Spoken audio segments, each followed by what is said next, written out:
Você já pensou alguma vez em trabalhar com seus alunos alguns artigos da Declaração dos Direitos Humanos? Vai uma sugestão. Você pode dividi-los em duplas ou trios e entregar a cada equipe 1 ou 2 artigos dessa declaração. Em seguida, solicitar que entre eles leiam e discutam o que está sendo colocado pelo documento. No próximo passo, solicite que cada grupo crie uma história envolvendo o artigo que lhes coube.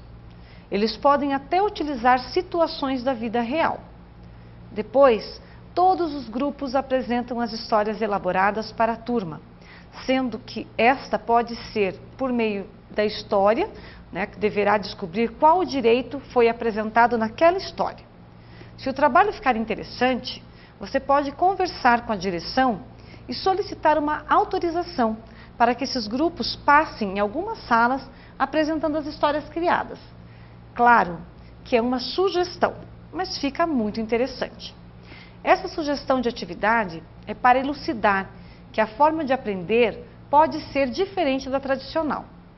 Com o uso da tecnologia na sala de aula, podemos propor formas diferentes de aprendizado e de levar para a sala de aula formas diferentes de abordar o mesmo conteúdo que sejam imprescindíveis para a formação humana e cidadã de nossos alunos.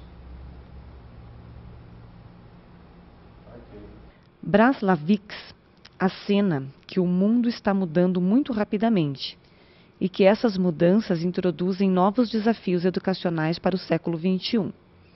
Uma das principais mudanças que apregoa diz respeito à compreensão do sentido do todo, o que aumenta a cada momento a consciência da educação como direito humano, inalienável de todos os cidadãos. Com tantas informações e como nossa mediação, nossos alunos perceberão na prática quando os direitos humanos são violados e agir de forma consciente e respeitável. O direito à educação é um dos direitos que nós, professores, devemos priorizar em sala de aula, por meio de leitura de textos verbais e não verbais que circulam na sociedade. Nóvoa aponta alguns aspectos do processo identitário dos professores que podem servir de referência para a revisão do sentido de sua formação. Adesão, porque ser professor implica sempre a adesão a princípios e a valores. Ação, na escolha das melhores maneiras de agir, jogam-se decisões do fórum profissional e do fórum pessoal. Autoconsciência, porque em última análise tudo se decide no processo de reflexão que o professor leva a cabo sobre a sua própria ação. Professor, ao passar aos alunos um trabalho, procure fazê-lo de maneira significativa. Ou seja, o aluno precisa perceber que o assunto escolhido para a realização do trabalho é relevante socialmente e que o professor, em seu discurso, em sua ação pedagógica, mostre-se envolvido socialmente. Sugira uma leitura crítica, uma discussão, proponha debates, convide alguém da comunidade para falar a respeito do assunto em questão. Esse tipo de atividade exige um certo preparo por parte da escola. E é aí que entram os cursos de capacitação e formação continuada para os professores. LDB número 9394/96 assegura no artigo 63, item 3, que é a função dos institutos superiores de educação manterem programas de educação continuada para os profissionais de educação dos diversos níveis.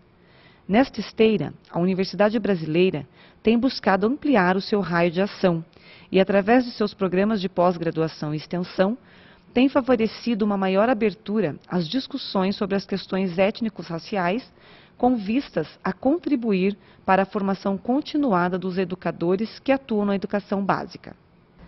Quando você, professor, é convidado a participar de um curso de educação continuada, o que espera desse curso? Você deve estar se respondendo, trocar experiências, encontrar sugestões de práticas educacionais que deram certo com outros colegas, conhecer um pouco mais da teoria sobre o tema diversidade e que se proponham práticas pedagógicas relevantes e significativas na realidade escolar. De nada adianta você participar de cursos de aperfeiçoamento se não estiver disposto a mudanças de paradigmas, a mudança de postura, de pensamento em relação à forma de ensinar e o que é ensinar. Segundo Novoa, é conveniente investir na pessoa do professor e dar um estatuto ao saber emergente da sua experiência pedagógica.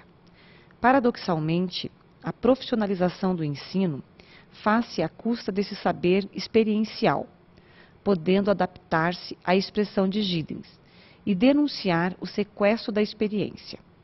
Por isso, é tão importante fazer com que os professores se apropriem dos saberes de que são portadores e os trabalhem do ponto de vista teórico e conceitual. De nada adianta os professores participarem de cursos de capacitação se eles não conhecerem as necessidades dos seus alunos. Os cursos ofertados têm a intenção de aprimorar conceitos, trocas de experiências que possam ser adaptáveis nas mais diferentes realidades. É inviável o professor participar desses cursos esperando receitas prontas, acabadas. Cabe ao professor ouvir os relatos, os depoimentos e adequá-los à sua realidade. Sacristan considera que a formação de educadores tem se constituído em uma das pedras angulares imprescindíveis a qualquer intento de renovação do sistema educativo.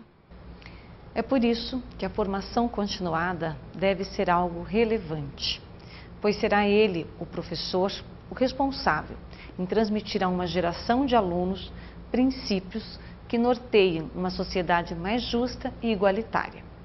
Essa postura exige do professor uma ressignificação de suas práticas pedagógicas, que devem estar pautadas na realidade social, na qual esses alunos poderão fazer a diferença. A formação continuada de professores possui um papel relevante, uma vez que preparar professores para refletirem e trabalharem com a diversidade cultural no contexto escolar significa abrir espaços que permitam a transformação da escola em um local em que as diferentes identidades são respeitadas e valorizadas, consideradas fatores enriquecedores da cidadania. Então, professor, você está disposto a romper com os padrões homogêneos de ensino-aprendizagem? Você tem feito reflexões sobre sua prática pedagógica? Quando se fala em preparar professores, temos que ter a consciência de que nossas práticas, nossas escolhas de conteúdos precisam ser revistas. Quantas vezes ensinamos a nossos alunos conteúdos que tenham relação com a sociedade? Quantas vezes propomos reflexões que realmente aflorem a participação ativa do aluno? Essas são algumas reflexões a respeito de nosso papel transformador na formação da identidade do jovem. Estar em formação implica um investimento pessoal, um trabalho livre e criativo sobre os percursos e sobre os projetos próprios, com vistas à construção de uma identidade, que é também uma identidade profissional. Durante nossos cursos de aperfeiçoamento, primeiramente somos nós que temos que estar dispostos a mudar. Pois muitos professores insistem em dizer, na minha época era assim e aprendemos do mesmo jeito. Porém, como já discutimos anteriormente, temos que ter claro que a nossa cultura está calcada na tecnologia da informação e nossa prática precisa ser revista juntamente com os conteúdos ensinados no passado e nos que são relevantes para o presente e o futuro de nossa sociedade.